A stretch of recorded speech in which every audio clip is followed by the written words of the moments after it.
Hello everyone, welcome to our YouTube channel Jyoti Shikshalaya. Good morning. तो आज की क्लास जो हमारी कल रहती थी ना, रेमान स्टीलजे इंटीग्रेशन, हमने आधा कर लिया था, तो ये थोड़ा सा हमारा रहता है। ठीक है, तो आज इसको कंप्लीट कर देते हैं, फिर उसके बाद जो हमारा बचा हुआ है ना टॉपिक, वो हम इवनिंग की क्लास में कवर कर लेंगे। ओके, तो हमारा ये कंप्लीट एनालिसिस हो जाएगा। फिर उसके बाद आप लोगों के लिए मॉक टेस्ट मैं तैयार कर दूँगी, अच्छे अच्छे मॉक टेस्ट, और जिसमें सारे इंपॉर्टेंट क्वेश्चन और प्रीवियस ईयर क्वेश्चन यहाँ पे रहेंगे। ओके, तो चलिए शुरू करते हैं हमारी आज की क्लास। तो देखिए, comparison test for improper integral के लिए हमने कल पढ़ लिया था, जहाँ जहाँ पर हमने डिस्कस की थी लिमिट जो थी फाइनाइट थी। ठीक है, अपर लिमिट और लोअर लिमिट दोनों क्या थी, फाइनाइट। अब यहाँ पे हम पढ़ेंगे जो हमारी लिमिट रहेगी वो इन्फिनिटी रहेगी। ठीक है, एक लिमिट फाइनाइट और दूसरी क्या रहेगी, इन्फिनिटी रहेगी। तो देखिए क्या कहता है पहला comparison test, if f and g are two positive function such that f x is less than equal to g x for all x. अब यहाँ पे एक्स की जो वैल्यू रहेगी वो क्या रहेगी, greater than equal to A. Then integration A to infinity, अगर D X F D X convergent है, if integration A to infinity G D X convergent. अगर हमारा जी डी एक्स कन्वर्जेंट है तो F of X D X convergent होगा। अगर F X D X divergent है तो जी ऑफ डी एक्स क्या हो जाएगा, डाइवर्जेंट यहाँ पे हो जाएगा। तो सेम यही, अगर F x less than equal to g x, same यही बात है। अगर जी एक्स ये कन्वर्जेंट है, बड़े वाला कन्वर्जेंट है, तो छोटे वाला ऑब्वियसली बात है कन्वर्जेंट रहेगा। अगर छोटे वाला डाइवर्जेंट है तो बड़े वाला क्या होगा, डाइवर्जेंट होगा। यही बात इसने यहाँ पे लिखी है। जब क्वेश्चन करेंगे तो अच्छे से वहाँ पे क्लियर हो जाएगा। नेक्स्ट कंपेरिजन टेस्ट क्या कहता है, f and g are two positive function, वही ए टू इन्फिनिटी हमारी लिमिट चलेगी सच दैट, यहाँ पे ये है semi open interval, limit x approaches to infinity f x upon g x. अगर ये एल आ जाता है तो जो हमारे इंटीग्रल हैं वो दोनों क्या करेंगे, डाइवर्ज और कन्वर्ज टुगेदर करेंगे। ठीक है, कन्वर्ज और डाइवर्ज टुगेदर। उसके बाद है सेकंड, अगर ये जीरो के इक्वल आ जाती है तो यहाँ पे क्या होगा, जो नीचे वाला है जी एक्स, अगर वो कन्वर्ज करेगा तो हमारा एफ ऑफ एक्स यानी कि ऊपर वाला क्या करेगा, कन्वर्ज करेगा। अगर ये इन्फिनिटी आ गया तो इसका मतलब अगर जी एक्स हमारा डाइवर्ज है तो एफ एक्स हमारा क्या है, डाइवर्जेंट यहाँ पे रहेगा। ठीक है, तो ये यहाँ पे इंटीग्रेशन की कंपैरिजन टेस्ट है। उसके बाद है स्टेटमेंट द इम्प्रॉपर इंटीग्रल, ये इंपॉर्टेंट है, ये इंपॉर्टेंट है स्टेटमेंट जो है। क्या कहती है, improper integral A to infinity D X upon X N A greater than zero है, convergent if and only if N is greater than one. जब यहाँ पे एन जो है ग्रेटर देन वन होगा तो ये हमारे पास क्या रहेगी, कन्वर्जेंट रहेगी, और n is less than equal to one पे क्या रहेगी, डाइवर्जेंट रहेगी। तो देखिए इसका प्रूफ बहुत ही ईजी है। तो पहले हम इम्प्रॉपर इंटीग्रल को सोल्व कैसे करते हैं, अगर ऊपर यहाँ पे इन्फिनिटी है तो लिमिट लगाते हैं, limit T approaches to infinity, ये हो जाएगा A to T D X upon X N. इसका इंटीग्रेशन हम कर देंगे, हमारे पास ये वैल्यू आ जाएगी। अब यहाँ से हमारे पास केस बनेंगे, हमने क्या किया है, एन को नॉट इक्वल टू वन लिया, अगर एन इक्वल टू वन हो जाता है तो ये इन्फिनिटी हो जाएगा। तो इसका मतलब हमने यहाँ पे लिया है n is not equal to one. तो अगर एन ग्रेटर देन वन है तो यहाँ से जब इसको सोल्व करेंगे तो हमारे पास वैल्यू क्या आ जाएगी, एन ग्रेटर देन वन है तो ये तो हमारे पास क्या हो जाएगा, जीरो हो जाएगा, और ये बच जाएगी constant term negative of this. अगर एन लेस देन वन है, अगर एन वन से छोटा होगा तो ये नेगेटिव में होगा, और नेगेटिव में होगा तो ये अपॉन में आ जाएगा। तो इसका मतलब सॉरी, वन से छोटा है तो ये पॉजिटिव, क्योंकि वन माइनस एन में वन, एक में से वन से छोटा नंबर हम माइनस करें तो पॉजिटिव रहेगा, तो ये ऊपर ही रहेगा। तो यानी कि इन्फिनिटी पुट करेंगे तो ये इन्फिनिटी आ जाएगी। ठीक है, तो ये लिमिट क्या आ जाएगी, टोटल इन्फिनिटी हमारे पास आ जाएगी।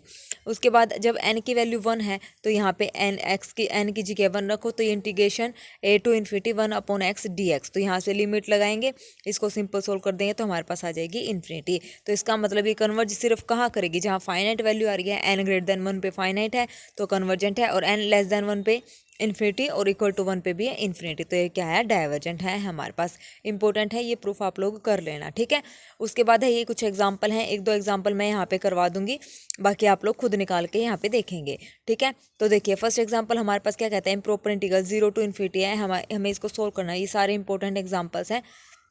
तो जीरो से इन्फिनिटी है तो मैंने यहाँ पे इसको ब्रेक किया, जीरो से वन, वन से इन्फिनिटी ब्रेक कर लिया। ब्रेक करने के बाद यहाँ पे देखिए ये हो गया आई वन, ये हो गया आई टू। आई वन को जब मैंने सोल्व किया, proper integral and hence convergent, the first integral I one is proper integral. देखो फर्स्ट इंटीग्रल हमारे पास क्या है, प्रॉपर इंटीग्रल है। यहाँ पे पावर कितनी है, one by three, x tangent inverse x upon में वन प्लस एक्स की फोर और वन बाय थ्री। ये कैसा है, प्रॉपर इंटीग्रल है। प्रॉपर क्यों है, क्योंकि लिमिट क्या है, जीरो और वन, फाइनाइट है, और यहाँ पे किसी में भी कोई भी दिक्कत नहीं है। जीरो पुट करेंगे तो भी फाइनाइट नंबर आएगा, और वन पुट करेंगे तो भी फाइनाइट नंबर आएगा। तो इसका मतलब ये प्रॉपर इंटीग्रल है, और प्रॉपर इंटीग्रल क्या होता है, कन्वर्जेंट होता है।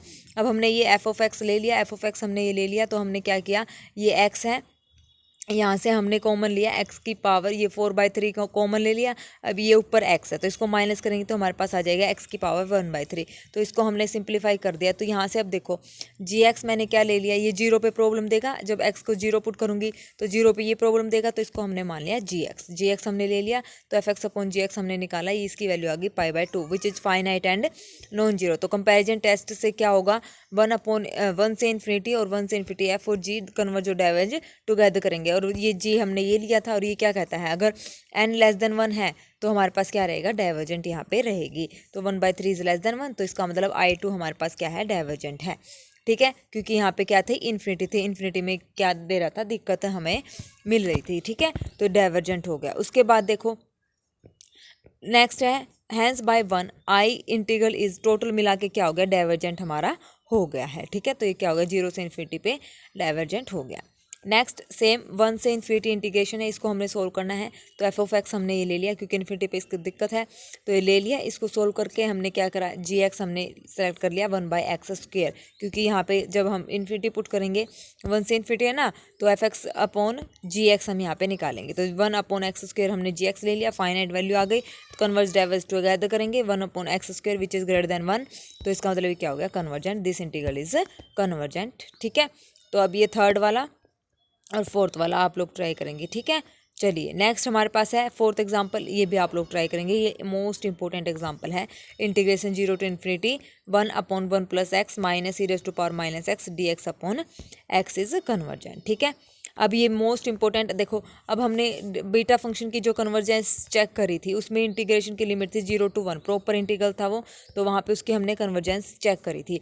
अब हम यहाँ पे चेक करेंगे गामा फंक्शन की कन्वर्जेंस। ठीक है, तो गामा फंक्शन में हम चलेंगे इम्प्रॉपर इंटीग्रल, हमारे पास चलेगा जहाँ पे एक लिमिट इन्फिनिटी होगी। तो इसका मतलब यही गामा फंक्शन क्या होता है, हमारे पास 0 से इन्फिनिटी x की power n-1 e⁻⁻x dx is convergent if n क्या है, ग्रेटर देन 0। जब n की वैल्यू 0 से बड़ी रहेगी तो ये फंक्शन क्या रहेगा, कन्वर्जेंट यहाँ पे रहेगा।